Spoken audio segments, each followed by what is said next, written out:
আসসালামু আলাইকুম, আশা করি সবাই ভালো আছেন। আলহামদুলিল্লাহ আমিও ভালো আছি। তো আর একটা সুখবর নিয়ে আসলাম, সেটা হলো সেনাবাহিনীর এমওডিসি সৈনিক পদে নিয়োগ বিজ্ঞপ্তি প্রকাশ করেছে ইতিমধ্যেই। তো এটাতে 570 জন লোক নিয়োগ নিবে।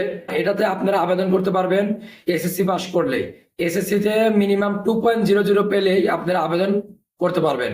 আর আরেকটা বিশেষ হলো যে এটাতে আপনারা 17 বছর হলে আপনারা আবেদন করতে পারবেন, 17 বছর থেকে 21 বছর পর্যন্ত। যারা আবেদন করতে ইচ্ছুক, সেনাবাহিনী এমওডিসির জন্য অপেক্ষা করেছিলেন, সেনাবাহিনী সৈনিক পদের এমওডিসির এই আবেদনটা অলরেডি সার্কুলার প্রকাশ করে ফেলেছে। আর এটা আবেদন প্রক্রিয়া চলবে 14 আগস্ট থেকে 9 সেপ্টেম্বর পর্যন্ত। তো এটা আবেদন প্রক্রিয়া কিন্তু 9 সেপ্টেম্বরে শেষ হয়ে যাবে বিকাল 4টায়। তো এর মধ্যে যারা যারা আবেদন করতে চান তারা তারা আবেদন করে ফেলবেন। আর যারা আমাকে দিয়ে আবেদন করাতে চান সেক্ষেত্রে প্রয়োজনীয় ডকুমেন্টস হোয়াটসঅ্যাপের মাধ্যমে পাঠিয়ে দিলে আমি আবেদন করে দিতে পারবো ইনশাল্লাহ। আর যদি কারো কোনো কিছু বুঝতে অসুবিধা হয় সেক্ষেত্রে আমাকে হোয়াটসঅ্যাপে নক দিবেন, আমি ইনশাল্লাহ যতটুকু জানি বা বুঝে আপনাদেরকে জানিয়ে দেওয়ার চেষ্টা করব।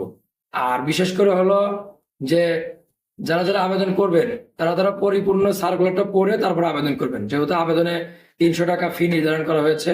সেক্ষেত্রে আপনারা সম্পূর্ণ আবেদনটা ভালোভাবে পড়বেন, পড়ার পরে আপনারা অনলাইনের মাধ্যমে আবেদন প্রক্রিয়াটা সম্পন্ন করবেন।